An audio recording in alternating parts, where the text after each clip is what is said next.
This is dope. Look at that. Look, I haven't seen my friend in such a long time doing this show. I feel so touched and honored. You know what I mean? You listen to the Urban Sports Team and Bowie TV, Baltimore Ravens podcast. As you can see, I don't want to like get into it. I told you I got my friend here. I got Miss Carita Parks. She's Bowie TV's Ravens reporter, also founder of Double Take Sports. What's going on, Carita? Still, just recuperating from combine week and trying to get back into the norm, but it's good overall. No complaints. Speaking of combine, how was the combine? The combine was good. It's always good. I love Indy. I know every now and then they try to talk about moving the combine from Indy, but it's really the perfect place for the combine. Everything is so close. And you know where all the people are going to be at, so you can have good conversations. It was a good time. Good. There's so many prospects, so it's kind of like you just got to pick and choose where you want to focus. But even with the prospects, and this year you had Shedeur Sanders and Travis Hunter and Cam Ward as some of the top prospects. So that was pretty dope. It's always cool when you have, those guys who are at the top of the game and everybody wants to see. So that's always dope. Well, we're going to talk about like the realistic Ravens prospects in terms of the combine, but I do have a question. I do want to ask about, like, I saw you interviewing Shedeur Samuels and also Shedeur Sanders, and also you saw some of this clips with Travis Hunter. Like, how are those individuals? I mean, obviously, I follow them. I do a lot of HBCU stuff, and I followed those two dudes when they were in Jackson State. But in terms of them as basically now grown men, to a certain extent, like, how are they during the combine? It's funny. I feel like they are really night and day personality wise. Travis Hunter, he has more of a straightforward to the point personality when it came to his media availability.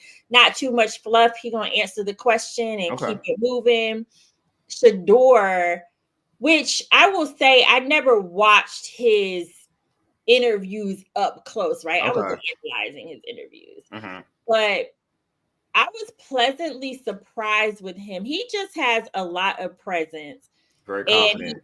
Very confident. He's very confident. He smiles all the time. And, if he was talking to a reporter, for example, he told one reporter, "I like your tennis necklace." Like, he's very observant too in talking to people. I heard him compliment like a couple people, something that he likes. Like, "Oh, I like that." Blah, blah, blah. Or he would be like, I'm glad you asked that question. So he was just very good with the media. And what I really liked about him too is, the NFL PR is there to keep him on track. And they were like, "We got to go, Shedeur." And he still took like two or three more questions. And he wasn't like jumping off the podium to leave. And then he had other obligations throughout the media room at like Sirius XM and those type of entities. And there were still reporters, trying to catch him. And I watched him talk to almost every reporter that tried to catch him. So I just think that he was everybody wants to talk about how they say he's brash or whatever. No, it's confident. It's different.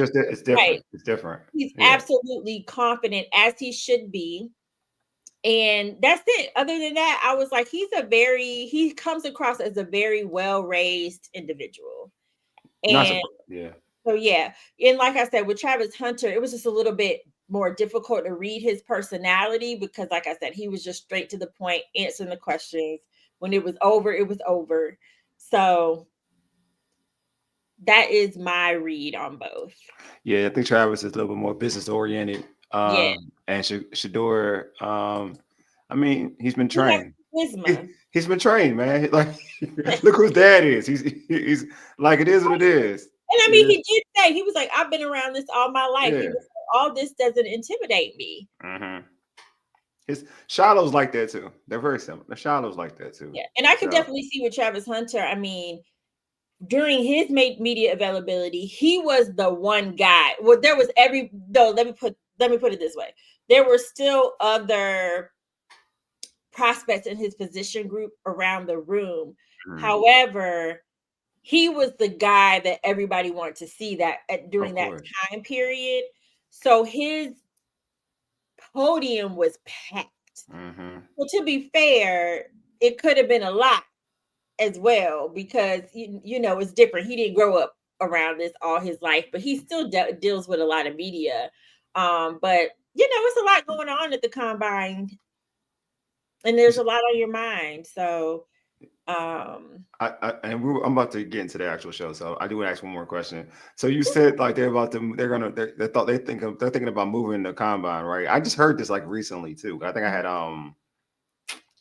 Lake. I was talking to Lake about the combine. Okay. I think he said this too. We were talking about this yesterday, and so that's a real thing about moving the combine out of Indy, out of Indy. Yeah, because I think Indianapolis has a contract. It's been in Indy for forever. So I don't even know why the NFL wants to do that. It's not just because the combine has been in Indy forever. Like I said, the convenience of the combine in Indy, I just can't imagine nowhere else you could move it where you have that kind of convenience. I mean, you can literally be walking around and you're going to walk by a coach, you're going to walk by the GMs. Like, you're really in a situation where you're going to see people, you're going to be able to have important conversations. There's certain places everyone goes. Everything is in walking distance. The stadium is across from the convention center.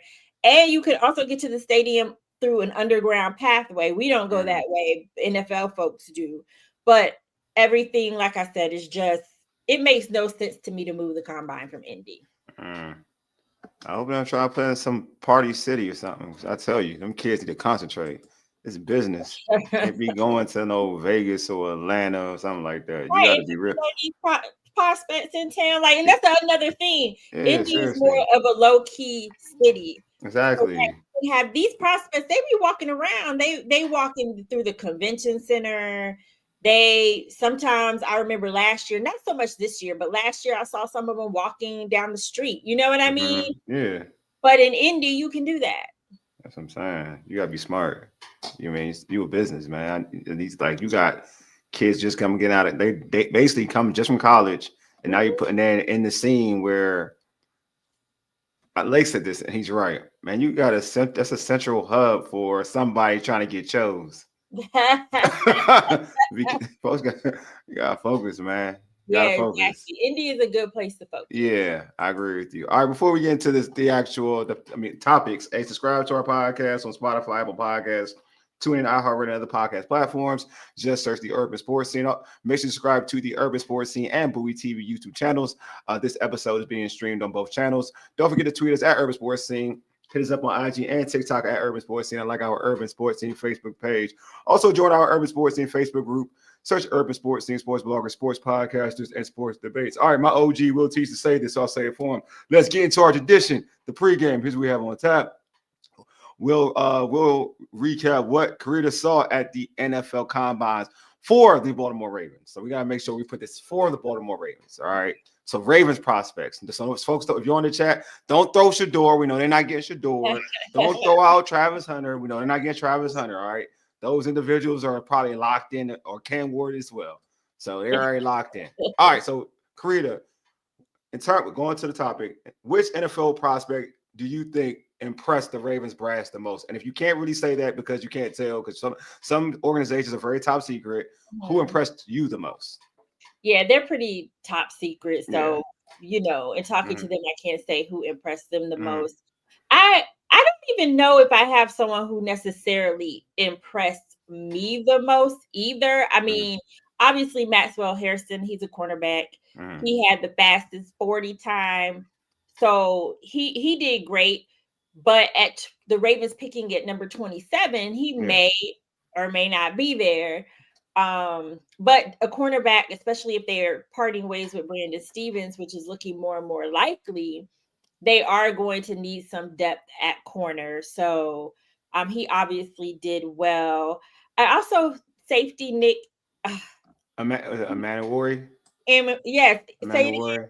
Yeah, I can never get his last Yeah, name. It's Nigerian. I think it's Igbo too. I'm trying to figure out how to say it. It's a different Nigerian name. Worry. Imawori. The N should be silent. Imawori. People say Emma Worry, but I think it's Imawori. But Yeah, so yeah. it's interesting that he brought that up, right? So he was exactly who I was bringing up as far as who was impressive, because in the safety group, he killed it. He killed his combine. And he was one of the safeties that I talked to at media availabilities. Out of South Carolina, right? Out of South Carolina. And I asked him, did he see similarities between him and Kyle Hamilton? And, he basically gave me the rundown on some of the similarities that he felt that they had. But exactly, if they could get a safety like Nick and pair him with Kyle Hamilton and Ardarius Washington, I definitely think that would be a plus for the Ravens. So you would say like that? Would you say he'd be a fit-in starter? Do you think he'd be starting off the rip, or you think he would kind of have to? I feel like he would have to start off the rip, because I can't think of, unless you keep Kyle Hamilton deep. But I think with Kyle Hamilton, I think they like being able to use him, for his versatility in place anywhere. And if he has to be deep, like he had to be deep last season. That's a good question. That's a good. I mean, because he played the defense was so much better with him deep, right? Yeah. Interesting. So I think they would want to still be able to move Kyle Hamilton around. Truth be told, said, saying he reminds them of Sean Taylor. Talking about Nick reminds them of Sean Taylor. That's a good comp. I mean, he could definitely, like to your point, if he's like a Sean Taylor, like he can definitely move. You can move Kyle Hamilton to the back inside where you're talking about more versatility, and then have Nick play more of that free safety role where he's roaming. He said it would be scary for the league if him and Kyle Hamilton were together. Oh, so that's a place he definitely wants to go. I quote. That's a place he definitely wants to go to be more. Okay. But now that he plays so well, we gotta see if he's still on the board. Were there any edge rushers out there like for the Ravens? A lot of people. Calvin, I know he had a great year. So did what's my guy? My guy. Oh, David Ajabo. Yeah. No, not Ajabo. Odafe Owe. Owe had a great year. Both of them had really good years, over double-digit sacks. But they didn't really get that much pass rush against the Buffalo Bills. Are there individuals are there individuals that you saw in the combine that you were like, okay, as an edge rusher, maybe this person can help the Ravens? There were a variety of edge rushers. I like James Pierce Jr. out of Tennessee. I did too. I like him.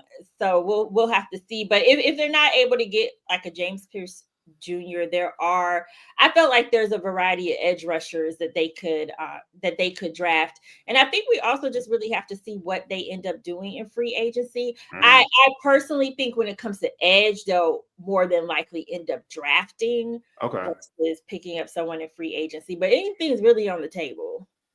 Yeah, I do like. It's wild you say Pierce, because I know in terms of mock drafts, he was before the combine. Before the combine, he was on a few. He was mocked to go to the Ravens.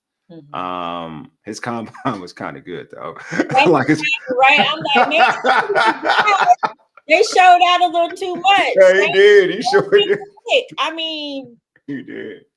So now they'll probably have to fall back on other options. But there were a few edge rushers that I think that they'd be able to pick up out of the. They got the kid from also Nigerian, Azaruku, right? It's all right. Not Keys, cool. Azaruku out of Boston College. Ezaruku, excuse me, I'm messing up his name. He's Nigerian. He's Nigerian. Messing up my own Nigerian name. Ezaruku is one of the better sack dudes in the country out of Boston College. I think he's like, I don't know if he would be a first rounder because of his height. But he production wise, really good. because I mean that could be okay because they may not go for the pass rush in the first round. Yeah. So I think that, and plus the Ravens, for some strange reason, the Ravens they do guys like him. You know what I mean? Guys like guys who were maybe may slip in the draft because of say a physical situation, like maybe like height or maybe an injury element, but then they draft those individuals and they kind of produce for them. I remember when I think Terrell Suggs had a minor injury, and he was like the leading sack dude in the country at Arizona State, Hall of Famer type player in Terrell Suggs, and he slipped to the Ravens, and he was a sack leader of all the college football, and he slipped to the Ravens, and he had a tremendous career, as everybody knows. Terrell Suggs, Super Bowl champion. Mm-hmm. So, I'd say also. Go ahead. On the edge, on the pass rushers. Kyle Kennard out of South Carolina. There you go. That's a good one. Yeah, I actually kind of met with some of their representation and learned a little bit more about him. And words out my mouth were, Ravens need an edge rusher. So, I mean, he's also, I would say, a name to look out for. Okay. So, what did they don't know who they're going to pick up? But what was his handler say? What were they saying? They say anything of note? Anything special? You don't gotta say it because it could be top secret. I ain't trying to mess nobody top secret stuff up. Yeah, I'm not trying to like. Nah, then stop. Then we stop. I'm not about that. I ain't about that life. Nah. And I will say it was nothing about where he could possibly end up. Got you. But just with him being on my radar screen, I feel like he might be someone who is still on the board. The Ravens pick. He would definitely be a good one for the Ravens. I think that's another good one. I think it's a very good one, to be honest with you. Yeah. I just think that, I don't know as well. It's not saying the Ravens, because of the productivity of the edge rushers last year in the regular season, it's hard to say like they really need. But obviously how you end the season off against Buffalo, where you didn't really get any pressure. Really, I mean, it wasn't as strong as I feel like you would want it to be. So, like you said, it's not a need. Yeah. But if they, if they have the opportunity to draft an edge, they should. Yeah, I think so too. I feel like, especially again, going off of what we saw at the end, because you want to improve a position. That's what I feel like the Ravens situation should be. It's about improving a situation. If it's like you think you can do better. If it's at the board, you got this highly rated defensive edge rusher, but you're still happy with your edge rushers too. But this guy is top on your board, and you think he was going to be there. I think you go over there and make that trigger and pick up that player. And that's how they're going to approach the draft. They're going to approach it best the player available based on their obviously needs. So I think truth be told, I got a question for you, Carita. Says Carita, does Carita think the Ravens might elect to trade down Ozzie Newsome style? That's an interesting question, only because a lot of people have asked me more about trading up. Okay. But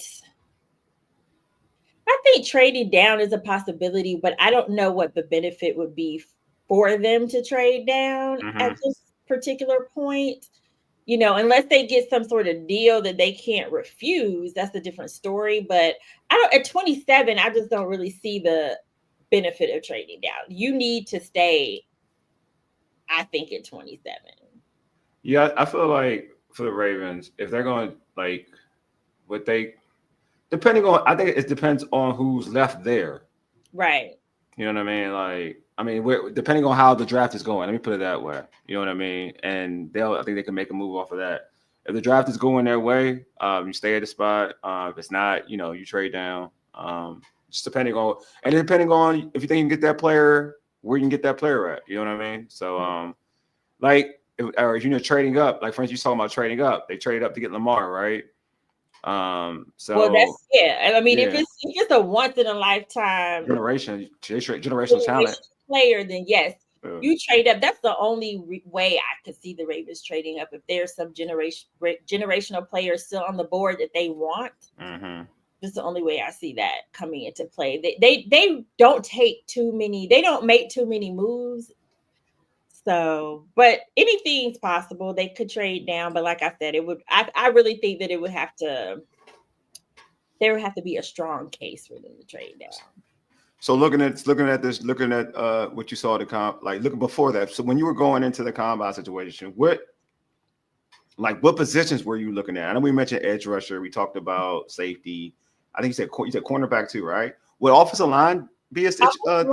I was about to say offensive line is now. I didn't get to the offensive line availabilities because theirs was way on Saturday, and by that it was like it's kind of almost over. Really, offensive linemen are boring to watch. I'm not gonna lie. You know, so I didn't get to the offensive lineman, but that is definitely a position.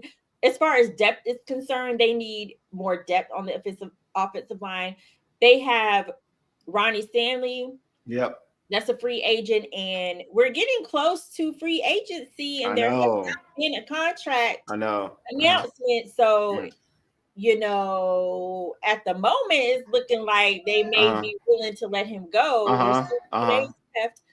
So that'll be a gap if that happens. Then you have Patrick McCarry. He's also a free agent. Ben Cleveland, who didn't play that much, but from a depth perspective, he was someone who could step in on the offensive line if needed. He's a free agent. So they definitely need to beef up that offensive line. And personally, I don't know if I like the idea of getting rid of all your bets. I mean, it's a young offensive line. Yeah. As is. So you could just go all in on just finishing the youth movement. But I kind of like some veteran stability there because that's they play such a key role in Lamar Jackson's success. Yeah. But, go ahead. No, go ahead. I didn't have another thought about that. Yeah, I don't know, like within this draft, like again, going this far back, there's a kid from Missouri that everybody likes. When you're a first rounder, you got to start, right? And it's like you're a starter. And I don't know if there's the offensive lineman that late in the draft. I mean, you got Lamar. Lamar is like, he's valuable. He's a valuable asset for the Ravens. You can't have anybody just blocking Lamar just because the person's young. You know what I mean? Right. So, like, I don't know if there's real value, and I could be wrong. I know the kid Missouri had a really good draft. I mean, really good combine. There's an offensive tackle, Josh Simmons from Ohio State. Yeah, Josh Simmons. Everybody likes Josh Simmons. He's up a lot, especially in mock drafts for the Ravens. But yeah, there's not an offensive lineman that I have heard about this, like, just top tier. And I think, you would need top tier at this point. Yeah, I mean, you block. I mean, but I will say that it's a give and take thing with Lamar, right? Because Lamar makes life easier for a lot of offensive linemen because of his mobility, right? He can avoid pressure. So that's one thing about blocking for Lamar Jackson is that you kind of can avoid as an offensive lineman, you're not as bad. You won't be graded as bad because Lamar gets out of pressure. You got to be a really bad offensive lineman, to be real with you, for Lamar to get sacked a lot. Just the way, because of his mobility, to be honest with you. Well, it's not so much about, I think when it comes to Lamar, because he is mobile, it's not necessarily about the sacks. It's about giving him time when he needs. Yeah, that's a good point. And because that was that had been an issue up until the offensive line shook out a little bit, where he just didn't have time to throw or really have time to make any decisions. So that is where the not having a strong offensive line hurts him, not necessarily from the sack perspective. Yeah. Even though he did get sacked pretty bad sometimes, but yeah. But that's not the main concern. Yeah, and like it's not like the most thorough concern. So all right, if you had I will just add that I was particularly interested in the safeties. We did talk about Nick. Malachi Starks is another guy I listen in on. And he went. What school did he go to again? Georgia. That's what I thought. Yeah. And he's another possibility.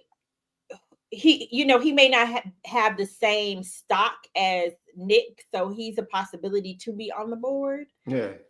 And it was interesting though, when I went to the safety availabilities, it was the DBs. I'm sorry, it was the DBs, but I wanted to listen in on the safeties in particular. They Kyle Hamilton came up so much as like, who are your top 5 players in the league? Oh, really? Who do you emulate your game after? And I was a little obviously I know Kyle Hamilton's talented. However, I didn't realize how much of an impact he's having on players coming after him. So that was a very interesting takeaway for me. And both Malachi and Nick mentioned Kyle Hamilton, but Malachi in particular, Nick mentioned Kyle Hamilton. Like, I love to play next to him. That's one of his favorite players, that type of thing. And he had like a lot to say about that. But for Malachi, it was more, he said he watches Kyle Hamilton film because he wants to add more versatility into his game. So it was just interesting to hear that Kyle Hamilton is that man out there. Oh, he is. He definitely is. He's becoming the standard. Yeah, he's like he's like what the younger safeties, younger DBs kind of like. And I'm not surprised, man. When I saw him in Notre Dame, I knew he would be good. Not surprised at all. But it's crazy because when you're talking about Starks, because some folks have him drafted high, they have him as the highest rated safety. Some have him at the highest rated safety. Yeah. Now everything changes now because the combine. This is before the combine. I'm agreeing with you. Yeah, this is before the combine. Post combine it might have changed, but that is something I need to look into. But for some reason, I think post combine it has not that he had a bad combine. Nick had a great combine. Right, exactly. No. Everything I'm saying is prior. Is post combine because I usually rate players. I mean, combine's combine. How I rate players a little different from like the combine. Like I use combine as a proving ground. Like it's added to your resume. Let me look at it as a job interview, right? Like if you have an awesome resume, right? Yeah. But now when you're in the interview process is to confirm it. The interview process is to confirm your awesome resume. You know what I mean? So that's like how I look at the combine. It's to confirm your awesome resume. So what you do like the exercise they give you in interview. Exactly. That's exactly what I'm talking about. There you go. It's the exercise in the interview. That's exactly what it is. Exactly. So I think the body of work on Saturdays for these young guys that's what really should hold about 80% of it. And the combine to me is like 20%. It's the proof of point to say, okay, what you did on Saturdays wasn't a fluke. Like it is what it is. You know what I mean? So agreed. But to your point, like, so those two are the top, but they were the top two safeties before the combine, though. So like the combine could have edged them out to be the number one. Like to your point, could have edged them out to be the number one safety in the combine. I mean, in the draft. You know what I mean? Which is lucky for him. I think the reason why the Ravens have a good chance to get even Nick is because safeties typically, to be real with you, safeties typically go later in the rounds anyway. Later first. Yeah, because I don't know any teams. I'm not going to say they don't. And I would have to look, but I don't think a lot of teams before the Ravens need. It never works that way. DBs and safety help. So. It's because like typically the players like I mentioned full disclosure. I mean I'm a Commanders fan, Redskins, Commanders fan, whatever. Full disclosure. We know that's not no full. All right, I'm talking for the folks who may not know. And when you mentioned James Pierce Jr., like that's who I want the Commanders to get, right? Y'all got Devo. Y'all good. And Devo was great. Devo would have been a good fit for the Ravens too. I ain't gonna FYI. He would have been a great. He fits the Ravens style too. Like the Ravens. He fits the history of the Ravens. Let me put it that way. He fits the history of the Ravens. Yeah. But Pierce Jr. Like I was like, oh man, because I know in mocks they had, like I said earlier, the mocks they had before the combine, they had him going to the Ravens 27, and I was like, yeah, 27 ain't that far for 29. So I mean Washington is like they're in striking range. They're like around that area. Yeah. But then the combine hit. Then I was like, I don't know anymore. But edge rushers typically, but to my point, edge rushers typically go earlier. So they can go like because of his combine, he's now pushed up.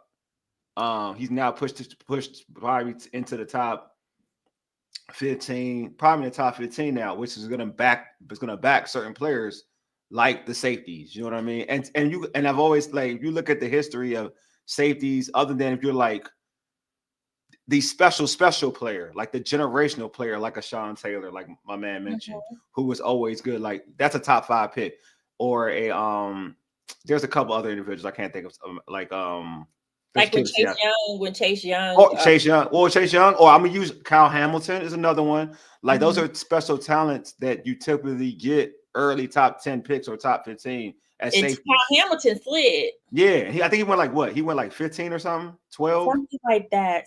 He was supposed to be a top 10 pick, but he was still a generational safety. Like he was talked about throughout college football as being one of the best players in college football. So typically those players, those safeties, I'm using safeties instead. Those safeties are the ones that are drafted early. People like Nick and Starks, they're good safeties. They're really good, but they're not generational safeties, right? So those type of safeties, because you got I look at Ed Reed was drafted late, and he's a Hall of Famer, drafted late in the first round. So I just think that he can definitely slip to like Starks and Nick can slip. Could possibly slip to the Ravens. I think it's definitely possible. I think one of them will be available if they want to go safety at that point. Agree. Yeah, Xavier. I like Xavier Watts too from Notre Dame. Yeah, he's a good safety too. He's a real good safety. Lathan Ramsey. Yeah, Ramsey moving up the chart. Oh, yeah, moving up with respect to exactly. So there's some safeties the Ravens can get. Yeah, for sure. And I do know in the end of the season press conference that Eric DeCosta did not rule out drafting a safety. So okay, would you say that's like their main need? No, okay, the main. Okay, all right. Offensive line probably is. Okay. Probably is, but I also think the Ravens are going to draft like by best player available. So if they. With Nate Wiggins, I wasn't necessarily expecting them to take a corner in the first round last year, but they couldn't pass him up. Could you see them drafting a wide receiver in the first round? I don't think so. I'm just asking. Like I feel like I've heard. Well, I do think they'll draft I think they'll draft a receiver, but I don't know if I think in the first round. Okay, all right. I did ask about wide receiver depth at the combine. I asked Eric DeCosta. Because they're losing Tyler. Well, they could possibly lose Tyler Wallace at free agency and then Nelson Aguilar. So I asked him how he felt about their depth at wide receiver. And, he didn't make it sound like it was a top priority, but he definitely made it sound like, he said something about we put the best draft board together and depending on, the player. So if there's a wide receiver that they are in love with, that's the only way I would see them doing it in the first round. But I just feel like they have other needs that come first, and they can get a wide receiver later on. Yeah, because I saw something going on X, and folks were like, "We can get this wide receiver." I was like, "Hold up, I already got like 2." I don't think they would do much Eric DeCosta alluded to they won't be doing much in free agency. Doesn't mean they won't do anything, but it doesn't sound like they would do much. But I'm intrigued, honestly, by Tyler Lockett, personally. I've always liked him as from Seattle? Yes. Oh, he's always been good. I've always liked him as a receiver. I don't know that he would be someone that the Ravens would go for. Oh, yeah, he does fit. He does fit the culture. That's a good one. He's tough. And he would be a deep threat. We saw Rashad have become a deep threat, but I don't feel like the Ravens have at this point in time more than one deep threat. That's not necessarily. Zay Flowers can get like 40 yards, but it's not across. Like it's not through the air. You know what I mean? Yeah, Lockett. Only thing about Lockett is he lost. I mean, Lockett's become more of now. He used to be a deep threat. He's become more of a good in between slot route runner. You know what I mean? Because he lost a little. He's older now, but he gets open like crazy though. To your point, he does get open. Like that's what I'm saying. He gets open. That's a good fit though. That'd be good for Lamar. He intrigues me. I don't know, it's a good one. No, it's a real good one. But that intrigues me. Yeah, I think he's good because Bateman to me is a deep. Like to your Bateman gets open deep. Zay is special. And I don't think Tyler Lockett would like overshadow. Oh, none of them. No, he wouldn't. And I feel like that's probably the kind of receiver they would want to bring in.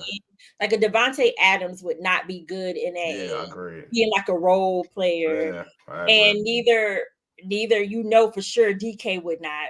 So I feel like Tyler's probably at this point in his career where he don't have to be the guy. Yeah. But no, you're laughing because that's who it wasn't a draft player. That's who that's who it was that people were talking about. Oh, folks DK? want DK. Folks want DK. For the Ravens? Yeah, that's what I saw. I think I saw today that DK want like 30 million. Yeah, I wouldn't get DK. I don't think DK worth it. But I'm just saying, I don't think DK would. I think DK would want to be your number one receiver. You don't need one. I know, that's what I'm saying. You don't need one. That's why I kind of landed on if they are in the mark, if they are considering free agency for a receiver, Tyler Lockett intrigues. The reason why, to your point, I think it works is because Lockett last year was the third receiver on their own team. So I think that to this point, I think he's at a point now within age, just as who. For instance, you covered the Commanders at a time, like when they had Santana Moss. Eventually, as he got older, he was now. From being the star, he was now the role player in the slot. I think that's where Lockett is right now in his career. He went from being like the go-to receiver to the slot guy. And I just think it's that's what they tried to do with Deontay Johnson, did not work clearly. But yeah, I could see Tyler Lockett working, and even though he would be a third option, I still think he would get decent playing time. Oh, Lamar, he'd be good. He would kill. I'm with you. Look, you already sold me. You sold me. I keep explaining my rationale. I don't know why you explaining yourself. You sold me already. I was like, you're right. I think it's a perfect fit, and it's not going to cost that much. Right. That's what I'm saying. Like it works to every angle that you're talking about. It takes away the ego, right? Because this one, all receivers have egos. You're bringing a guy especially a guy who's done it before. But if you can explain it to it like he's not the same receiver he used to be. He's going to be on a cheaper deal. Mm-hmm. So we're not bringing him in to start. We're bringing him to play the slot receiver. None of them other dudes really play slot. Zay plays a little slot sometimes, but he's still the primary outside receiver. Bateman is your deep threat, your big play threat. You're not taking anything away from anybody. And nowadays in football, people run through. If anybody gets hurt, because we're talking about depth. Yep, if anybody gets hurt, Tyler Lockett has the experience to step up and be that guy. Exactly. So, and he's a good safety. Yeah, it's a good one. It's a good safety valve. He'd be a good safety valve for Lamar. I think he's a vet who knows how to get open. I just think that's a perfect one, especially if you look at the resume of him playing with another mobile quarterback and was one with Russell Wilson and how he was most successful with Russell Wilson. Yeah. He was good with Geno. He did good with Geno. So I just think he gave Geno avenues when they on scramble plays. He's a very good receiver. That's a good one, Carita. That's a very good one. Thank you. That's a very good one. I like that one. I like that one a lot. I would never have thought that. I did briefly meet Tyler Lockett at Super Bowl in Phoenix, I think, and he was the nicest guy.